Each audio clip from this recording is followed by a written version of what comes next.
Saya undang jemaat untuk bangkit berdiri. Kepada Bapak Arisyan Halim, saya persilahkan.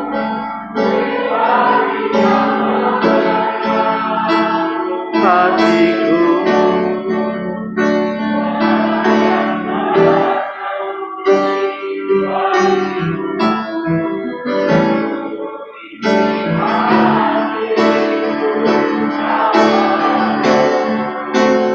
dan bawaku untuk lebih dekat lagi padamu, tinggal dalam indahnya dekapan kasih-Mu. Bapa, ini kerinduan kami, bahwa kami selalu ada dalam dekapan kasih-Mu. Ampuni kami jikalau seringkali kami memberontak, kami lari, dan kami coba menjauh, karena kami ingin melakukan apa yang kami mau dengan pikiran kami sendiri. Meskipun kami harus akui pada akhirnya kami kecewa, dan akhirnya terjerat dengan berbagai macam masalah. Namun, sampai hari ini seringkali kami selalu gagal untuk bisa memahami dan mengerti akan kasih-Mu, rencana-Mu, dan pribadi-Mu. Karena itu kami berdoa pada pagi hari ini untuk kami dapat lebih dalam mengenal akan pribadi-Mu. Secara khusus kemahatauhan-Mu. Untuk kami sungguh-sungguh dapat menikmati kehidupan kami setiap hari yang kami lalui, dan mensyukurinya bahwa hidup kami yang telah ditebus oleh darah yang mahal, itu dapat secara maksimal kami hidupi, dan itu memuliakan Engkau, sehingga sukacita yang daripadamu menguasai kehidupan kami, terlepas daripada realita hidup yang sedang kami hadapi dengan segala kompleksitas dan kengeriannya. Karena itu berbicaralah ya Bapa untuk setiap pribadi kami, dimanapun kami berada, baik yang dalam gereja maupun di rumah kami masing-masing. Kami rindu anugerah-Mu bekerja. Roh Kudus, biarlah kiranya Engkau membuka hati pikiran kami, sehingga kami boleh mensyukuri dan mengenal akan pribadi Allah yang sangat luar biasa, secara khusus kemahatauhan-Mu. Dalam nama Yesus kami sambut firman-Mu Bapa. Amin. Silakan duduk. Bapak Ibu, Saudara, Shalom. Shalom Bapak Ibu yang di rumah.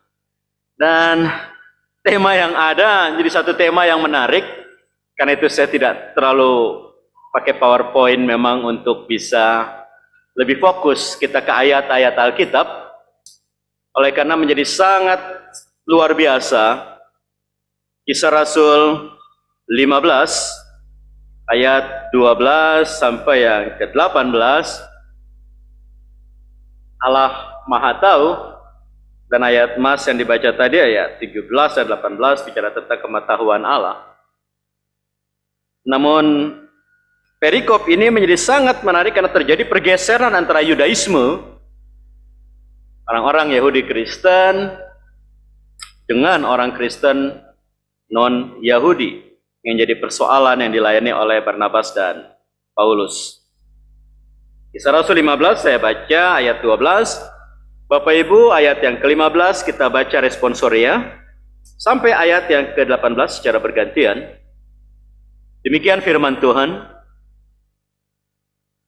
Maka diamlah seluruh umat itu, lalu mereka mendengarkan Paulus dan Barnabas menceritakan segala tanda dan mujizat yang dilakukan Allah dengan perantaraan mereka di tengah-tengah bangsa-bangsa lain.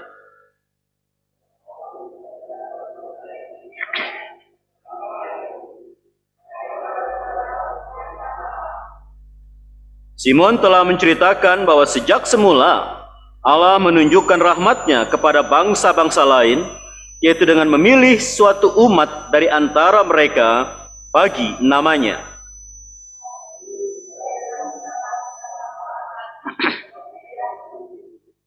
Kemudian aku akan kembali dan membangunkan kembali pondok Daud yang telah roboh, dan reruntuhannya akan kubangun kembali, dan akan kuteguhkan.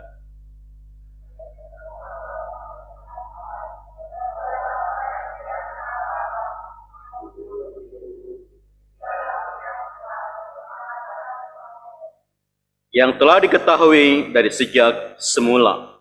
Demikianlah pembacaan firman Tuhan. Berbahagialah setiap orang yang mendengarkan, merenungkan, dan melakukannya dalam hidup Hadil Pasari. Bapak Ibu, Saudara, jemaat dikasihi Tuhan, perikop ini menjadi satu pergeseran bahwa Yahudi telah selesai. Tidak ada kaitannya lagi dengan keselamatan yang Yesus berikan. Tetapi banyak dari orang Farisi yang menjadi Kristen membawa pola yang lama masuk dan tidak mau kompromi satu langkah pun. Pokoknya kalau tidak jadi proselit Yahudi, tidak disunat, tidak ikuti Taurat, tidak mungkin selamat. Paulus dan Barnabas bilang, nope, anugerahlah yang membuat orang selamat, bukan Taurat. Rame. Dan Petrus bilang, dulu kan udah gua ngomong gitu ya. Tuhan memilih bangsa-bangsa lain waktu masalah Cornelius. Kan udah tahu kasusnya. Bahwa apa yang Tuhan curahkan ke mereka, apa yang Tuhan kerjakan pada mereka, sama dengan kita. Termasuk masalah bahasa roh, Roh Kudus, dan semua karunia. Bahwa Tuhan tidak memandang suku bangsa. Nah itu Barnabas Paulus menjelaskan. Setelah Paulus menjelaskan, Barnabas, Yakobus berdiri menjelaskan lagi dan mengutip dari Nabi Amos pasal 9 yang tadi kita baca. Bahwa Tuhan memilih dari bangsa-bangsa lain untuk menjadi percaya kepada Dia. Jadi 3 rasul, Yakobus saudara Yesus, Petrus, Paulus, Yakobus berbicara bahwa melihat firman Tuhan harus ditafsirkan bukan menurut pikiran sendiri, tapi apa yang Allah kerjakan dalam sejarah, dalam kehidupan manusia. Yang kedua, melihat bagaimana kehidupan para rasul itu melakukan kebenaran firman Tuhan yang searah dengan tindakan Allah. Dan yang ketiga, apa kata firman Tuhan tentang itu. Jadi Yakobus tidak membawa nih kata-kata Paulus Barnabas kayak gini, enggak, dilihat ini loh firman Tuhan. Dan firman Tuhan membuktikan bahwa apa yang mereka lakukan itu benar. Kenapa? Karena Allah sudah mengerjakan itu jauh sebelum kamu menjadi Kristen, sebelum kamu menjadi percaya. Ini menjadi satu pergeseran yang luar biasa, bahwa tidak mudah memahami firman Tuhan pada waktu kita tidak mengenal Tuhan. Akan menjadi sempit. Karena yang ngomong ini orang-orang Farisi, tahu detail tentang Taurat. Dan bagi mereka itu sulit, sehingga Yakobus membawa kompromi, sesuatu yang luar biasa. Tetapi memang itu tepat firman Tuhan. Ada 4 hal. Jangan makan darah, jangan makan sembahan berhala, jangan berzina, jangan begini. Nah, semuanya itu harus gitu. Tetapi masalah sunat menyangkut keselamatan, never. Karena semua anugerah. Allah Maha tahu, ya, Dia akan tahu kondisi ini akan terjadi, pergeseran akan terjadi. Namun tidak gampang. Mengapa? Karena banyak orang tidak mengenal Allah. Mari kita buka dulu. Ingat kembali, refreshing untuk mengingat pengetahuan Allah. Yeremia 4 ayat 22. Karena kita mau di aplikasinya nanti. Apa sih artinya pengetahuan Tuhan bagi kita? Yeremia 4 ayat yang ke-22. Ini sangat menarik.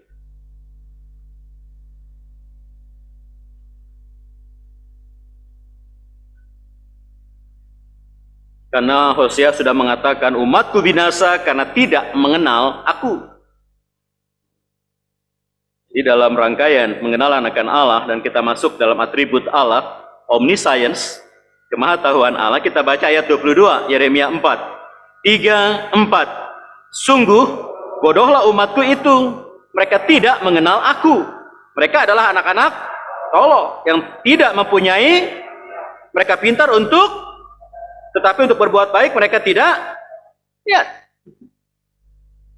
Sering saya bilang ini goblok permanen karena 3 hal diulang. Sudah.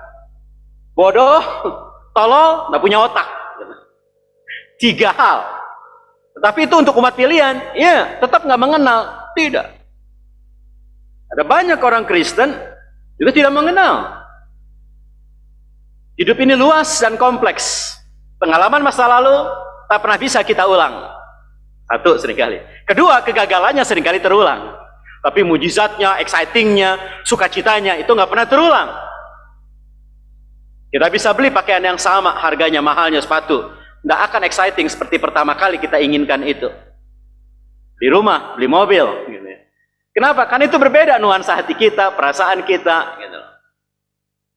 Begitu juga dengan Allah. Nggak bisa patokan pengalaman kita yang lalu, itu kita bawa terus sampai sekarang. Seperti kayak pensiunan ABRI kalau cerita. Dulu, waktu saya jadi pangdam, dulu waktu saya jadi kodam, di kodam gitu ya.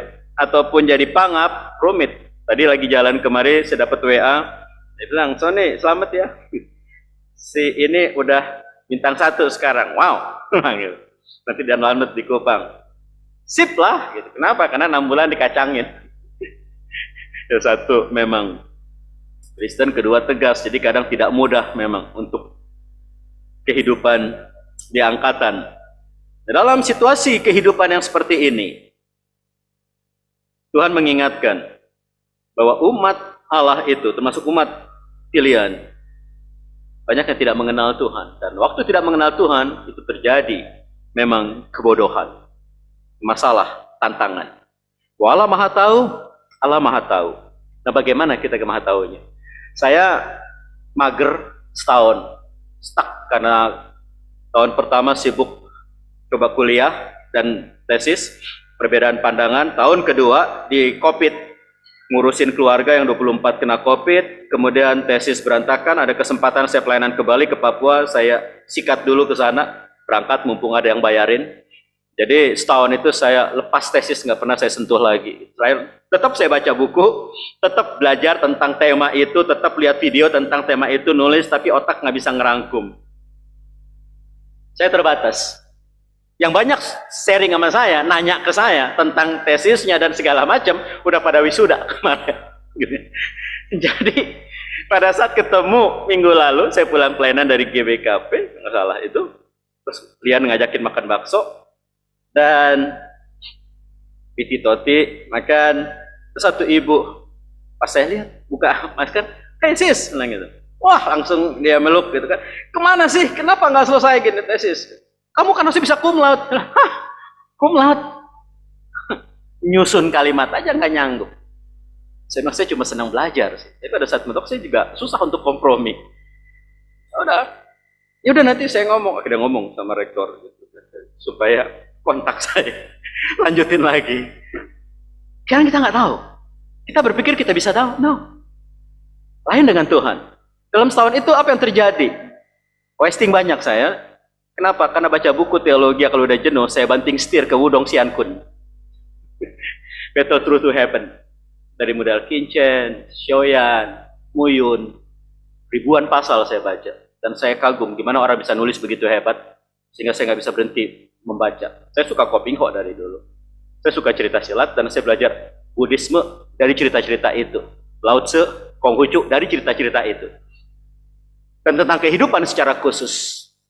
Tapi apa yang terjadi? Mereka bisa mulai dengan baik. Tak, sesi 1, sesi 2, sesi 3, mentok. Tiba-tiba semua bilang, gimana lanjutannya? Gimana lanjutannya di berbagai negara? Saya bilang, gila ya, jutaan orang yang baca gitu loh. Di berbagai negara. Hilang. Nggak ada kelanjutan lagi. Dan kalaupun ada, mengulang, ke dunia lain, nggak pernah selesai.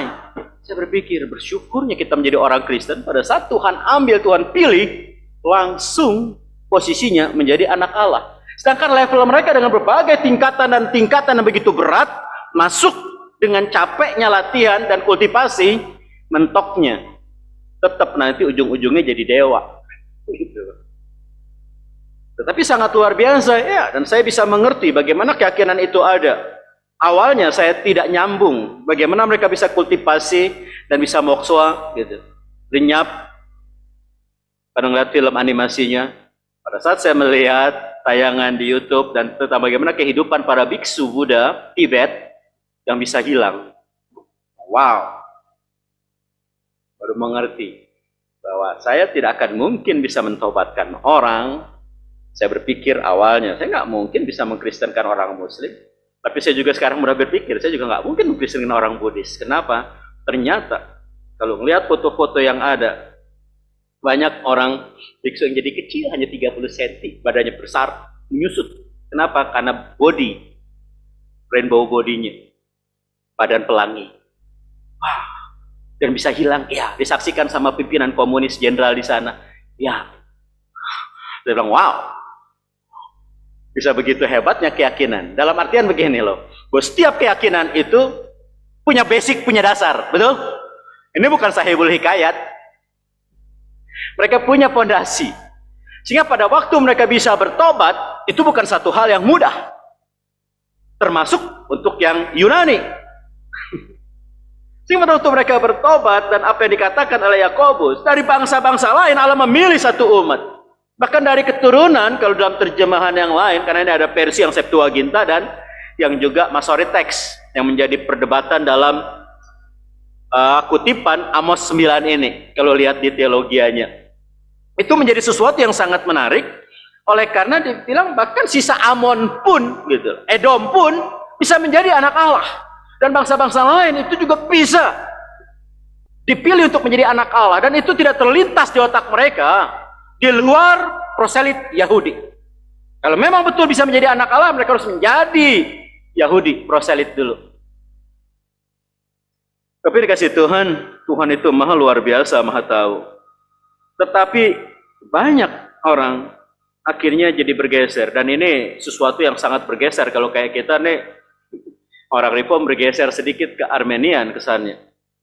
Kenapa? Keselamatan, sunat itu pasti wajib itu.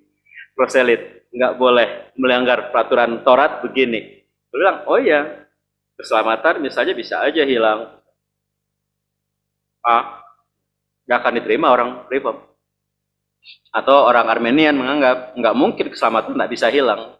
Perdebatannya kira-kira rumitnya kayak gitu saat itu. Kenapa? Adakah keselamatan di luar hukum Taurat dan sunat? Jawaban mereka bertiga, yap, bisa. Di luar orang Yahudi, bisa. Dan setelah itu orang Yahudi juga bisa. Itu sesuatu menjadi satu pemahaman dan pemikiran baru yang belum pernah terjadi sebelumnya. Nah, kita lihat dalam konteks yang seperti itu Allah akan tahu itu akan terjadi, tahu. Tapi mari kita lihat apa yang dikatakan Yesaya tentang bagaimana kemahatauan Allah dan ketidakmengertian kita seringkali memahami Allah. Setelah itu baru kita aplikasikan dalam hidup kita. Yesaya 44. Kita banyak bermain di ayat dulu di sini. Baru kita bangun ayat 7. Yesaya 44 ayat yang ke-7. Apa yang utama bagi kita kalau kita tahu kemahatauan Allah, menyadari kemahatauan Allah? Karena kita hanya bisa sok tahu, nggak pernah menjadi maha tahu. Ayat 7 kita baca sekarang sama-sama ya. 3, 4.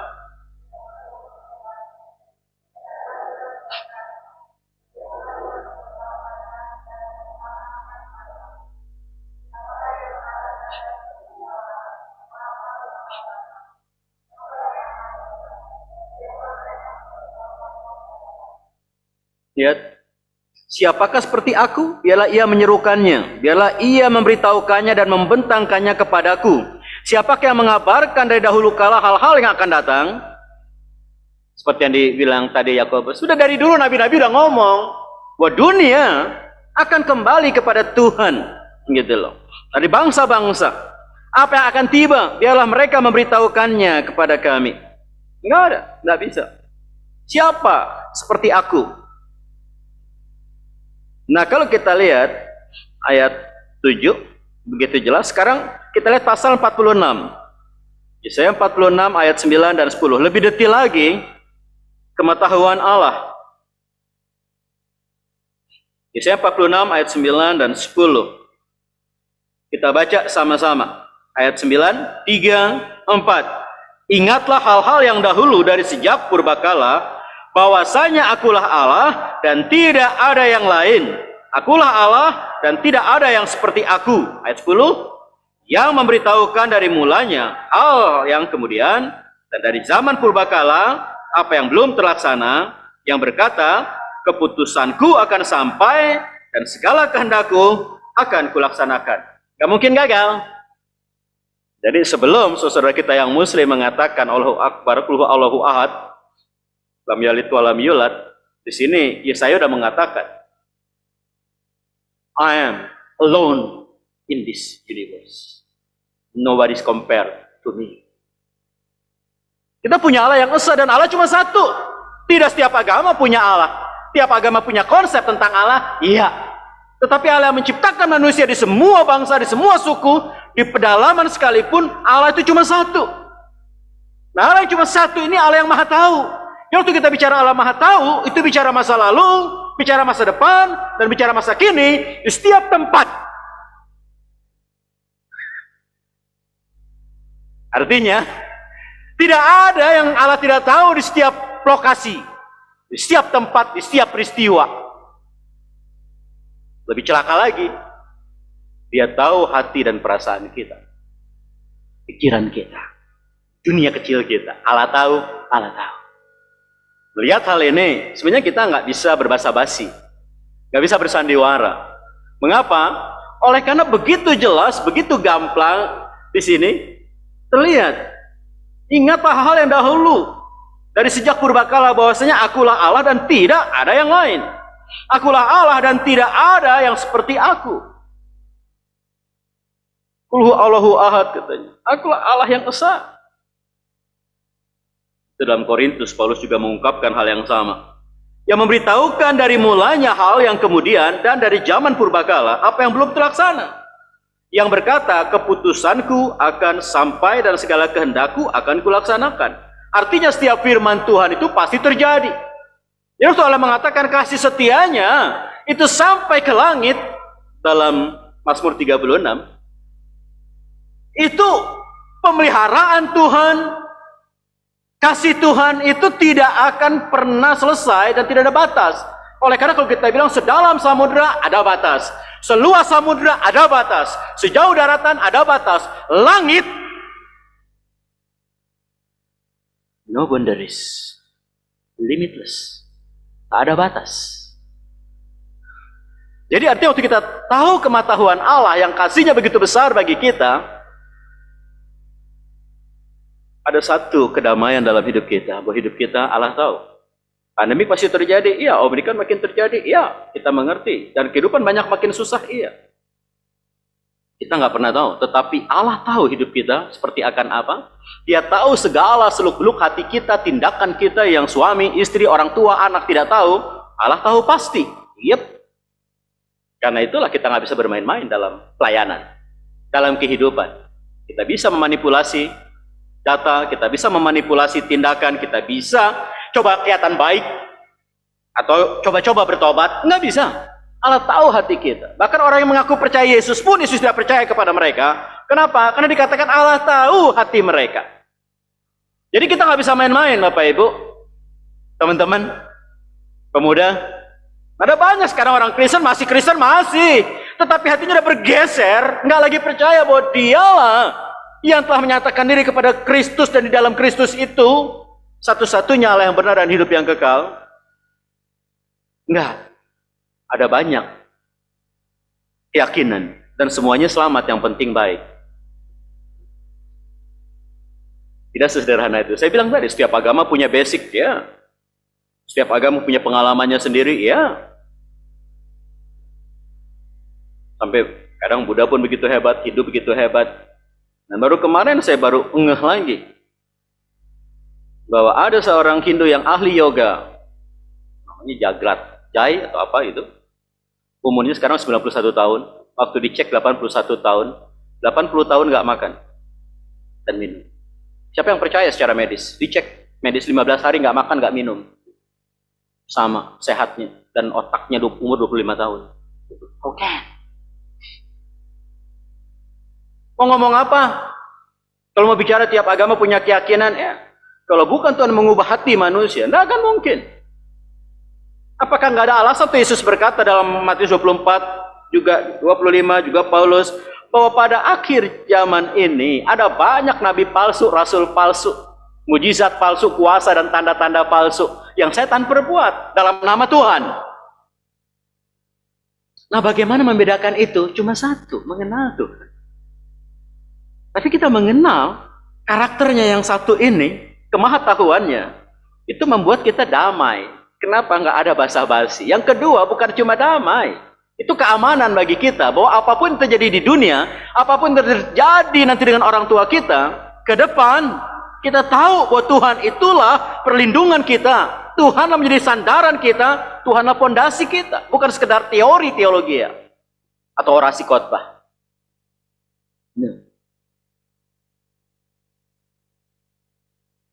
Semalam saya mengenal satu tukang bunga, kemudian dia ngajak, Pak Sony kita lihat nursery di atas yuk, dekat rumah Prabowo. Dan saya nggak menyangka di tengah COVID yang katanya orang sedang kesusahan, Bojongkoneng yang ujung gunung kampung itu udah kayak pasar malam, di setiap restoran full mobil, full motor. Wow, berapa tahun aku nggak lewat malam kayak gini, sampai kayak gini penuhnya di tengah Omikron gitu ya. Gila bener.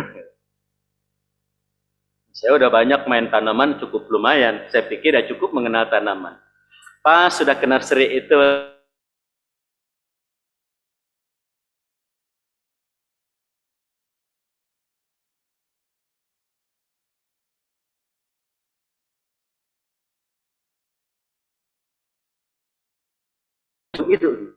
berapa puluh juta, berapa ratus juta. Tukang itu dengan gampang enak, Pak ini kalau jenisnya ada pohon petai saya ada satu philodendron besar gitu, manjat ke sana. Ini kalau benar-benar ini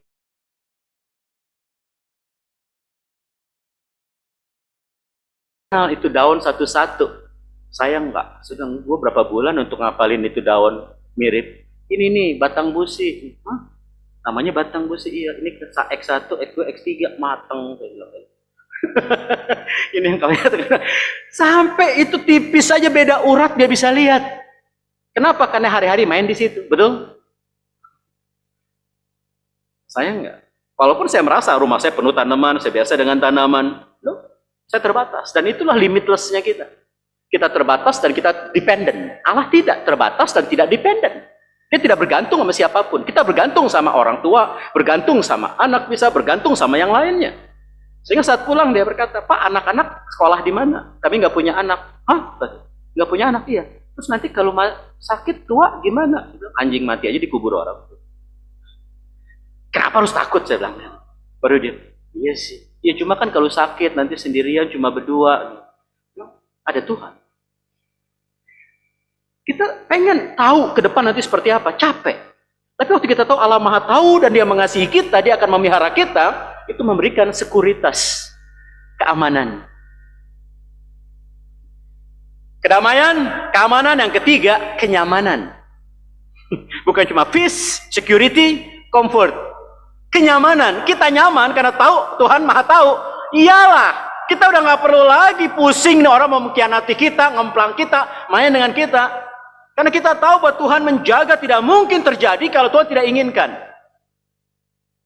Setiap luka kita, pergumulan kita, tantangan kita. Nah, Allah tahu apa yang terjadi dalam hidup kita. Dan kita nggak pernah tahu ke depan seperti apa. Tapi seringkali kita berpikir bahwa kita yang coba mengendalikan hidup kita dengan planning kita. Dan benturan itu yang membuat kita capek. Begitu loh. Kita melihat Yesaya ke-45 sebelahnya ayat 5 dan 6. Kalau di Alkitab saya masih satu halaman itu masih lembarannya hampir sama. Yesaya 45 ayat 5 dan 6. Oh, ini 46, sorry. Yesaya 45-nya ayat 5 dan 6 beda.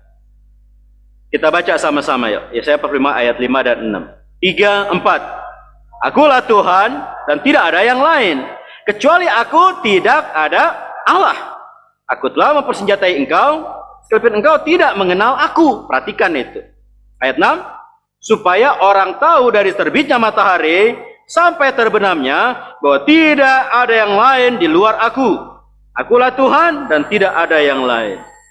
Hanya heran kan kalau banyak pendeta bilang, oh semua agama sama. Dodol banget. Saya bilang, kok masuk supir Grab juga bilang, beda bro. Hindu, Buddha itu nggak ada sorga bro. Reinkarnasi. Mokswa yang ada. Bahkan Kristen sama Islam surganya beda, bro. Tapi di sini diulangi lagi, gue beda gitu kata Tuhan. Nggak ada. Makanya Paulus bilang nggak ada berhala di dunia, nggak ada ilah. Ada setan, iya. Iblis ada, iya. Roh jahat ada, iya. Dan di bawah langit ini kekuasaannya dia, iya. Tapi bukan milik dia. Dia cuma berkuasa di bawah kolong langit. 1 Yohanes 5 ayat 9 dikatakan. Allah tahu itu, Allah tahu. Karena itulah kasih setianya sampai ke langit. Dimanapun kita ada, kita tinggal, Allah tahu dan Allah mengasihi. Sekalipun kita merasa orang tua nggak mengasihi, saudara nggak mengasihi, bahkan diri kita pun kita tidak bisa kasihi. Kenapa? Terlalu banyak kekurangan, kelemahan, kesalahan, kerusakan, dan kita bawa uat dengan diri kita. Allah tahu pasti. Gebleknya saya, rusaknya saya lebih tahu Tuhan daripada saya maupun istri saya. Di sini menjadi sesuatu yang sangat luar biasa. Ayat 18.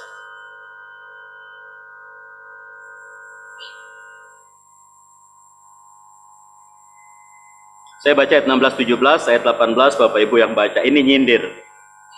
Setengahnya dibakarnya, ini bicara waktu orang buat kayu. Dari kayu itu patung yang disembah. Dalam api dan di atasnya dipanggangnya daging, lalu ia memakan daging yang dipanggang itu sampai kenyang. Ia memanaskan diri sambil berkata, aku sudah menjadi panas, aku telah merasakan kepanasan api. Dan sisa kayu itu dikerjakannya menjadi Allah, tanda kecil ya, ilah.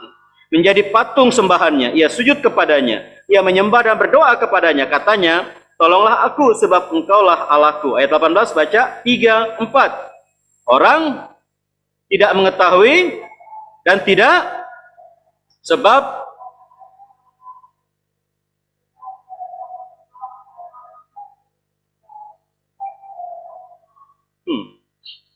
saya akan baca ayat 21-22. Ingatlah semuanya ini, hai Yakub, sebab engkaulah hambaku, hai Israel. Aku telah membentuk engkau, engkau adalah hambaku, hai Israel, engkau tidak kulupakan. Aku telah menghapus segala dosa pemberontakanmu seperti kabut diterbangkan angin, dan segala dosamu seperti awan yang tertiup. Kembalilah kepadaku, sebab aku telah menebus engkau. Di sini ada kekuatan, ada penebusan, ada kasih Tuhan, ada. Allah tahu apa yang kita buat dosa kita, tahu pasti. Jadi nggak bisa basa-basi. Disinilah enaknya jadi orang Kristen. Jujur aja sama Tuhan.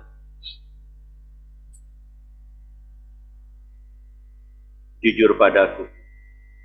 Yang ada kita jujur padaku. Cuma mau makan terus. Jadi waktu tahu kematahuan Allah ini, ya satu sisi bisa lebih nyaman, satu sisi lebih tenang. Nah, sekarang kita lihat di perjanjian baru. Apa sih yang diungkapkan oleh Paulus sehingga kisah Rasul tadi menjadi perdebatan yang luar biasa. 2 Tesalonika 2 ayat 13. Dan menjadi satu pergeseran, perubahan yang sangat ajaib, sangat luar biasa. 2 Tesalonika 2 ayat 13.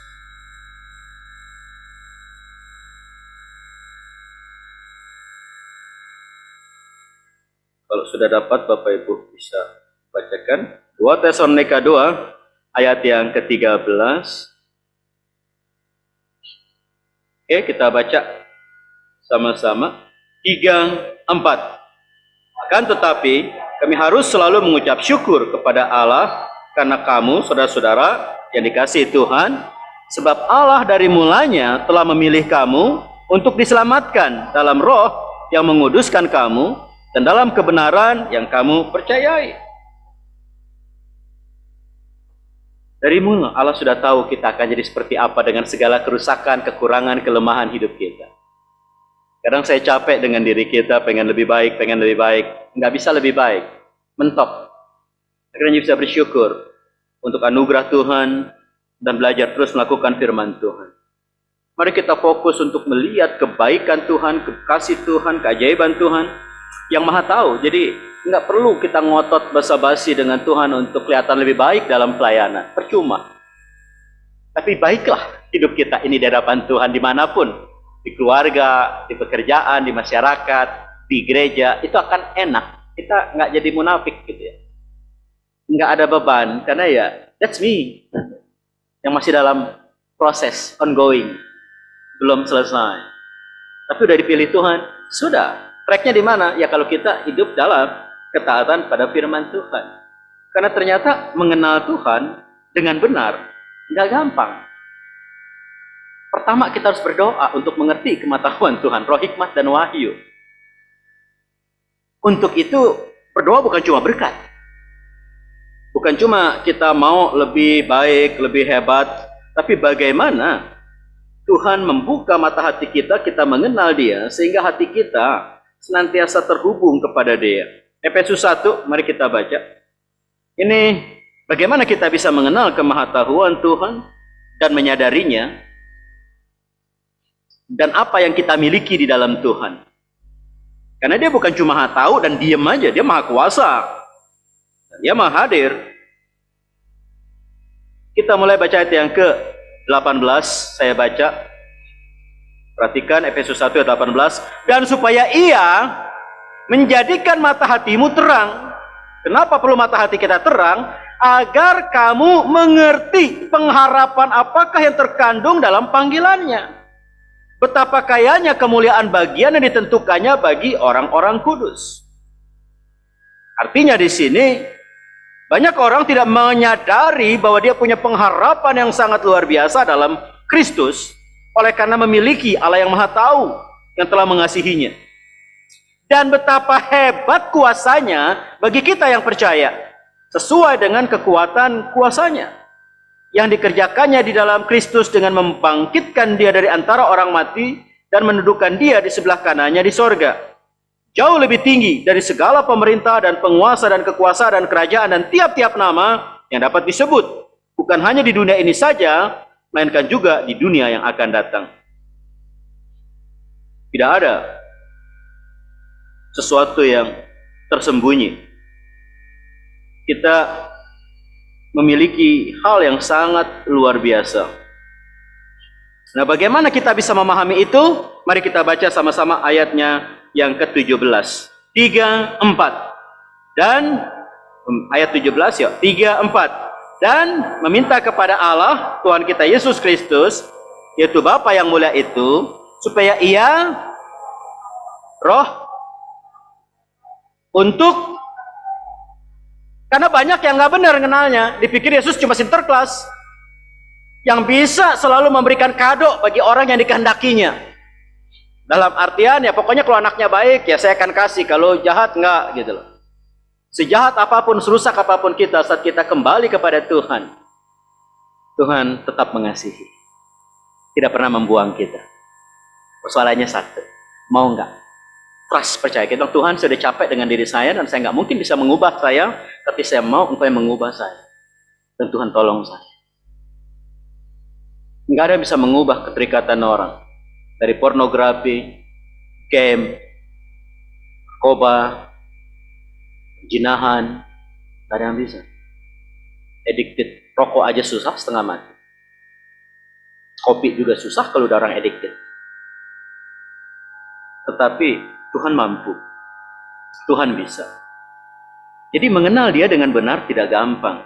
Ada langkah-langkah praktis yang mengapa kita di gereja, di komsel, kita di PA diingatkan terus. Langkah-langkahnya ada dan itu bisa kita evaluasi. Apakah semakin kita mengenal akan Tuhan dan kematahuannya membuat kita nyaman dalam hidup dan aman. 2 Petrus 1 bagian yang terakhir. 2 Petrus 1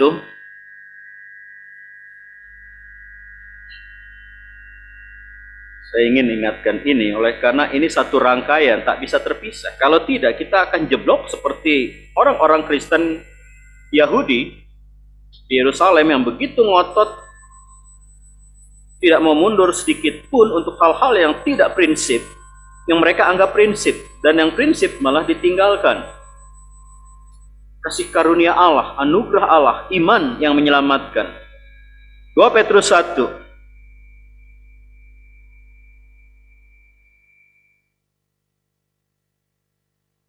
saya baca di ayat yang pertama. Dari Simon Petrus, hamba dan Rasul Yesus Kristus, kepada mereka yang bersama-sama dengan kami memperoleh iman, perhatikan, dan karena keadilan Allah, jadi Allah itu adil, dan Juru Selamat kita, Yesus Kristus. Kasih karunia dan damai sejahtera melimpahi kamu oleh pengenalan akan Allah. Perhatikan. Kasih karunia dan damai sejahtera. Jadi damai sejahtera itu ada setelah kasih karunia dialami seseorang. Oleh karena apa? Pengenalan akan Allah. Dan akan Yesus, Tuhan kita. Nah, ayat yang ketiga kita baca. Modalnya udah dikasih, harusnya kita punya. Ayat 3 kita baca sama-sama. 3, 4. Karena kuasa ilahinya telah menganugerahkan kepada kita segala sesuatu yang berguna untuk hidup yang oleh akan Dia yang telah memanggil kita oleh kuasanya yang mulia dan ajaib.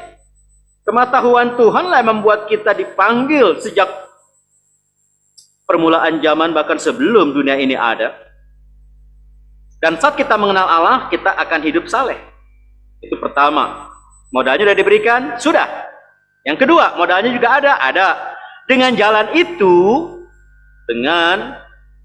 itu, dengan pengenalan akan Allah dan anugerah yang Tuhan anugerahkan bagi kita itu, Ia telah menganugerahkan kepada kita janji-janji yang berharga dan yang sangat besar, supaya olehnya kamu boleh mengambil bagian dalam kodrat ilahi dan luput dari hawa nafsu duniawi yang membinasakan dunia. Jadi diberikan keluputan, artinya bisa berkata tidak terhadap tarikan dosa, termasuk keegoisan kita sebagai suami atau istri. Kemarin ada yang minta saya datang ke Duren Sawit, curhat. Karena suaminya begitu aktif sebagai majelis gereja yang all out. Di setiap kegiatan gereja dia ada, di setiap masalah jemaat dia hadir. Dan istrinya sibuk kerja, Senin sampai Sabtu, Minggu pengen istirahat atau pulang kerja. Jadi untuk kegiatan, acara keluarga atau apa yang lain yang dia anggap nggak terlalu urgen, dia nggak mau pergi. Karena kadang kalau orang Batak kan kumpulnya lama gitu ya, bisa seharian. Itu dia bilang, aduh dicapek bener. Terus kalau tidur bilang kayak ikan bandeng, saya udah nggak bisa, tulang punggung saya, pinggang saya sakit bener, mau di hotel jadi omongan gitu loh. Dan bagi dia nggak ada masalah sebagai istri majelis, ya saya juga aktif kan, tapi nggak harus setiap kegiatan harus hadir kan gitu loh.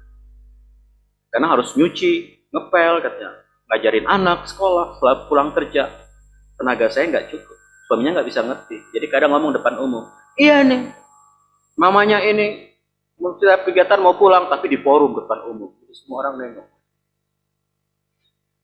Suaminya eksis, berharap dengan pengakuan orang hebat, majelis yang hebat, majelis yang selalu care dengan jemaat, ada kebanggaan, ada harga diri. Istrinya dibesarkan dalam satu kondisi yang makmur, tajir. Saya bilang, kau dari kecil anak pertama di keluarga yang begitu tajir, makmur, nggak butuh orang, semua milikmu. Jadi nggak ada yang bisa menasihati dan nggak ada yang peduli dengan apa yang kau mau lakukan.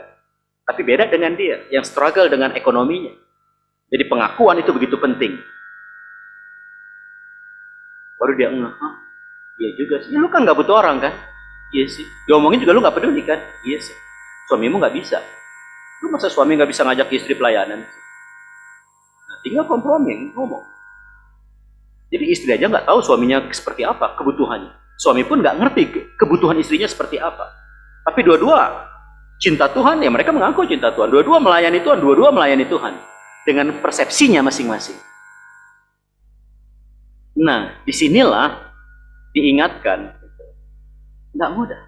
Bahkan waktu saya melihat PA, dan PA-nya memang cukup menarik. Saya kadang menikmati anugerah. PA cuma beberapa keluarga dijemput pakai Alphard, pakai 4Rider. Jarang-jarang nih ngajar PA pakai 4Rider gitu kan, dengan Alphard ke atas ke puncak. Kemudian ngobrol. Yang punya rumah bilang, emang orang miskin susah juga. Rian kaget. Yang ngomong beli pohon aja 4,5 meter diameternya gitu kan. Villa yang udah bagus pun dia bongkar, yang dia tanam untuk nutup empang aja ratusan truk, mungkin udah ribuan truk puing. Satu rumah nih, ya, bagi dia, saya pikir cuma pengusaha yang susah karena mikirin segala hal. Kalau karyawan ya terima gaji pulang, dah. Nggak nyambung. Terus ada satu engkau bilang, Pak Sony, kita ini udah tua 60 tahun ke atas. Hidup dulu udah susah, sekarang pengen seneng. Jadi kalau belajar, jangan yang ribet-ribet. Kita mau nyantai. Saya bilang nggak bisa kok. Fondasinya harus ada, harus baca Alkitab, harus ngerti Tuhan seperti apa. Nah lihat akibatnya apa. Kalau kita udah kemahatauan Tuhan kita tahu, dan kita menyadari kuasa Tuhan, pengharapan, itu ada pada kita begitu luar biasa, dan kita yakin bahwa Tuhan itu hidup dalam hidup kita, proses ini jalan. Ayat yang kelima. Justru karena itu kamu harus dengan sungguh-sungguh berusaha untuk menambahkan kepada imanmu kebajikan, dan kepada kebajikan pengetahuan, dan kepada pengetahuan penguasaan diri, kepada penguasaan diri ketekunan, dan kepada ketekunan kesalehan, dan kepada kesalehan kasih akan saudara-saudara, dan kepada kasih akan saudara-saudara kasih akan semua orang.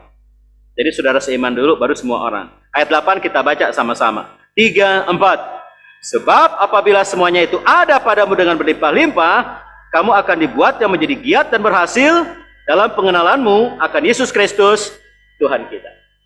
Baru bisa berhasil untuk kenal Tuhan, kalau enggak. Jadi sekarang 2022 nih, Januari tanggal 20 berapa sekarang? 3. Angka monyet. Kalau dulu main togel 23 monyet kalau nggak salah. Masih kecewa sama Tuhan? Masih berpikir bahwa kita lebih bahagia kalau kita memiliki ini, dan ini? Pertanyaannya, kita nggak kenal Tuhan kita. Kita nggak kenal diri kita. Kita nggak kenal pengharapan kita, dan kita nggak kenal bagaimana kuasa Tuhan yang ajaib itu, kekuatan yang besar, bukan berdasarkan kekuatan iman kita, tapi berdasarkan keberadaan Dia yang maha kuasa itu. Nah, kalau tahu ini, dan Tuhan maha tahu hidup kita, dan Dia mengasihi kita, apa yang kita khawatirkan untuk hari esok? Dan itu yang menggeser sejarah gereja dunia. Dari mulai Kisah Rasul 15 itu. Terbuka wawasan, baik Petrus, baik Yakobus, walaupun Petrus juga masih anggot-anggotan, nggak mudah mengubah. Karena di Galatia jeblok juga dia. Untuk tidak memahami bahwa semua orang diterima sama dengan Tuhan. Bahwa Yahudi lebih diterima daripada yang lain. Semua diterima Tuhan, iya, tapi Yahudi lebih diterima. Nah, kadang itu nggak gampang. Tetapi paling tidak, waktu kita kenal Tuhan, hidup ini nyaman. Hidup ini aman, dan hidup ini damai. Masalahnya, apakah itu menjadi bagian kita? Atau sekedar teori, teologi? Khususnya bagi Bapak Ibu, teman-teman yang kita sudah lama di Isa Al-Masih. Dan kita percaya Isa Al-Masih sebagai satu jalan keselamatan dan kebenaran. Gitu kan? Benarkah bahwa Kristus itu memberikan kita satu keyakinan yang kokoh bahwa Allah yang maha tahu itu, tahu seluruh detail hidup kita, termasuk teman-teman yang di rumah, adik-adik, remaja, bagaimana ke depan? Ya, kita nggak pernah mengerti bagaimana sekarang orang ke gereja bukan hanya online untuk bisa hibrid seperti ini, tapi udah metaverse, pakai avatarnya, itu ibadah. Nggak make sense. Ghazali yang mukanya pas-pasan, kadang aneh. Saya bilang, ini orang kok pede amat gitu. Selfie terus, yang begini, yang segala macam. 14 miliar. Dibeli Google. Gitu kan di Metaverse. Orang bisa beli tanah di Metaverse. Nggak make sense di otak saya. Kok bisa beli tanah di Alamaya? Karena rumahnya dekat Eminem. Lebih mahal tanahnya. Bapak Ibu, dunia begitu bro. Bahwa banyak hal yang kita nggak tahu.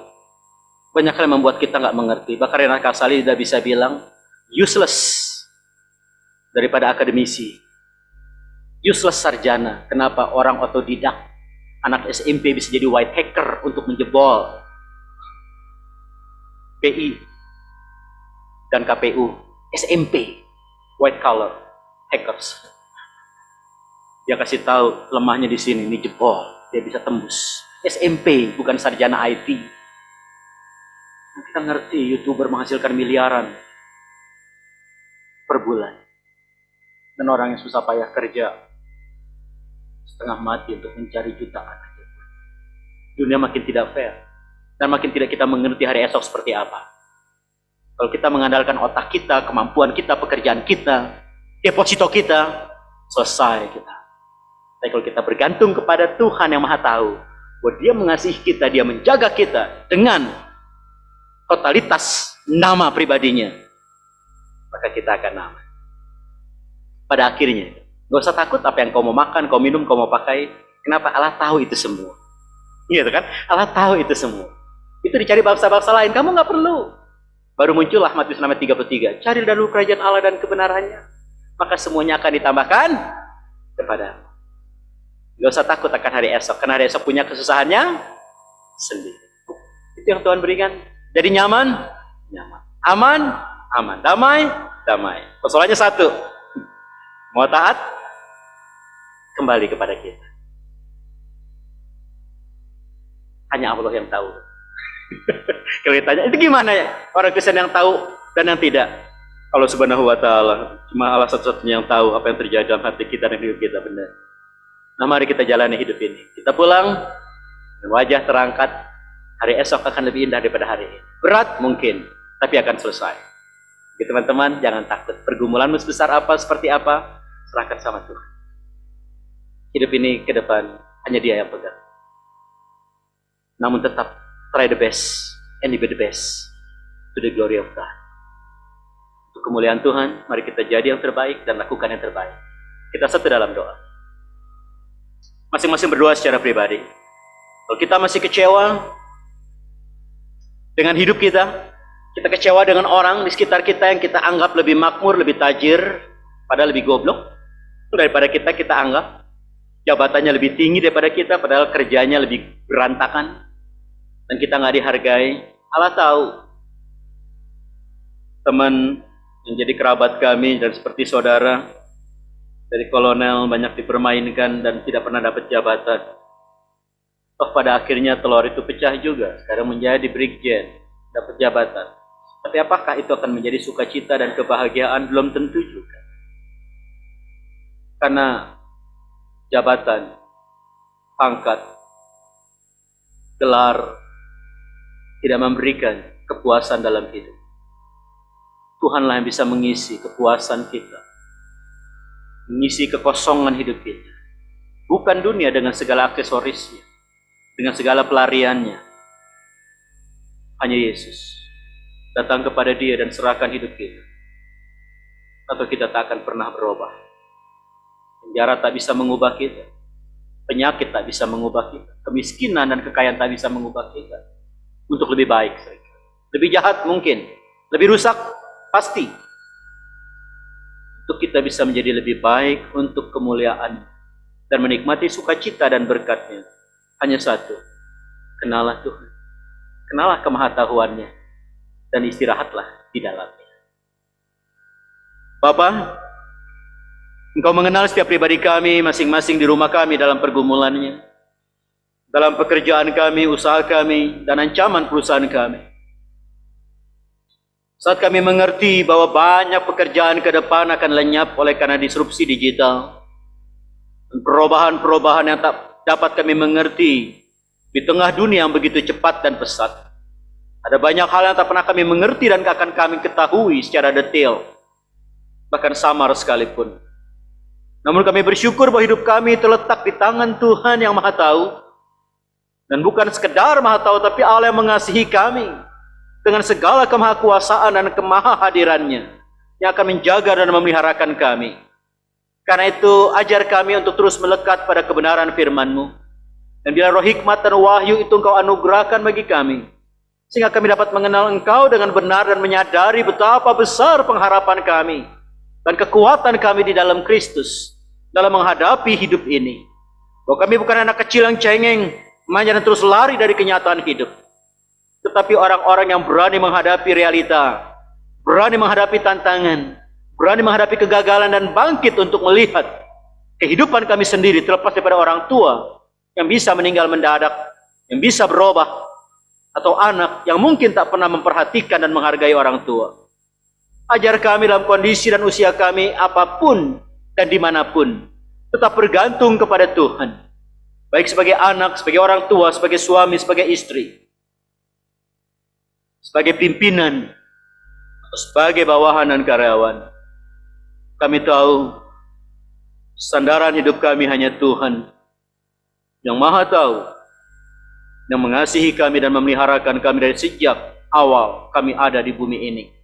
Sampai hari ini, bahkan sampai langkah kami terakhir. Berjalan di bumi ini dan kembali kepada Tuhan dan bersama dengan Tuhan di sorga. Kami rindu. Bahwa hidup kami tidak mempermalukan Engkau. bahwa hidup kami tidak mengecewakan. Tapi ajar kami untuk mulai hari ini di tahun 2022 ini, hidup kami memuliakan Engkau. Dalam nama Yesus Kristus kami berdoa, menyerahkan seluruh hidup kami dalam tangan kasih-Mu ya Bapa, yang Maha Tahu, yang mengasihi kami sampai selama-lamanya.